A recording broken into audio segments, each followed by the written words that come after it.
ఓం శ్రీమాత్రే నమః. మీరు తలపెట్టినటువంటి కార్యాలు సఫలీకృతం అవడానికి రాగి చెట్టు మొదట చేసేటువంటి విధానం ఈ కార్యక్రమంలో మనం చెప్పుకుంటున్నాం.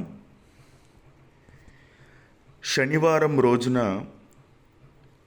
ఈ క్రియను చేయాలి.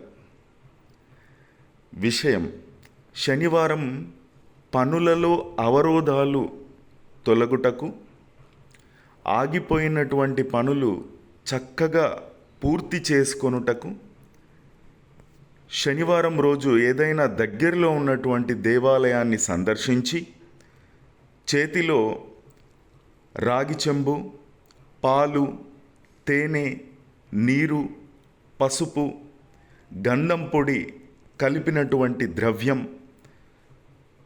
పట్టుకొని రావి చెట్టు దగ్గరకు వెళ్ళి 11 ప్రదక్షిణలు చేసుకొని చెట్టు మొదట ఆ ద్రవ్యాన్ని వేసి ఆవు నేతితో 3 వత్తులతో దీపారాధన చేయాలి.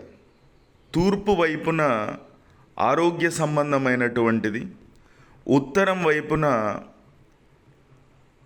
డబ్బు సంబంధమైనటువంటిది.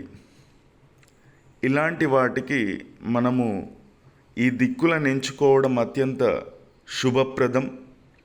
ఆ విధంగా 3 వత్తులతో చేసినటువంటి దీపాన్ని వెలిగించి మీ మనసులో ఉన్నటువంటి కోరికను 2 చేతులు ఆ చెట్టుకు, ఆ వృక్షరాజానికి పెట్టి, ఓ అశ్వత్థ వృక్షమా, ఓ పిప్పల మహావృక్షమా అంటూ, లేదా మీకు తెలిసిన ఓ రాగి వృక్షమా, ఓ రావి చెట్ట అంటూ మీకు ఏ విధంగా సరళమైన భాషలో మాట్లాడొచ్చో ఆ విధంగా మాట్లాడుతూ ఆ చెట్టులో సర్వదేవతలు ఉన్నారు అని మనస్ఫూర్తిగా నమ్మి విశ్వసించి, సమస్త గురువులు, సమస్త దేవీ దేవతలు ఆ చెట్టులోనే కొలువున్నారని చెప్పేసి భావన చెందుతూ, శివకేశవ తత్వం ఆ చెట్టులోనే ఉంది అనేటువంటి భావన చెందుతూ మీ కోరికను అక్కడ చెప్పుకొని ఆ చెట్టు నుండి ఒక ఆకును భక్తిపూర్వకంగా సేకరించి, అది భగవంతుడే, ఆ శివుడే, ఆ ఈశ్వరుడే ఇచ్చాడు అని చెప్పేసి మనస్ఫూర్తిగా భావించి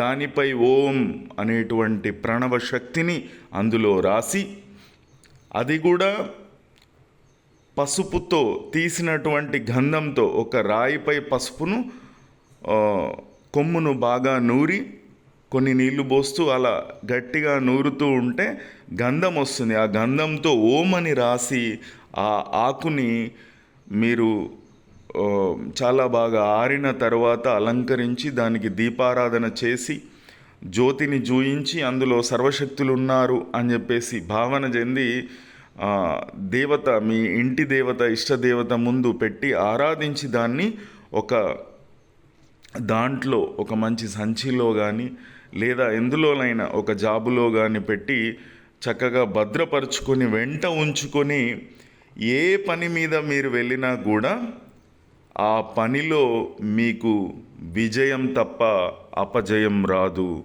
ఇది ఆ ఈశ్వరుడి, ఆ పరమేశ్వరుడి, సర్వేశ్వరుడి యొక్క వాక్కుగా తీసుకొని మీరు ప్రయత్నించండి. ఆది గురువు మీకు అన్ని శుభం చేకూర్చుగాక. ఆ ఉమా మహేశ్వరుల కటాక్షం మీకు ఎల్లవేళలా ఉండుగాక. ఆ లలితా మహాత్రిపుర సుందరి అనుగ్రహం మీకు ఉండుగాక. శ్రీమాత్రే నమః. శ్రీ లలితాయై నమః. మరో కార్యక్రమంలో మరో అంశంతో కలుద్దాం.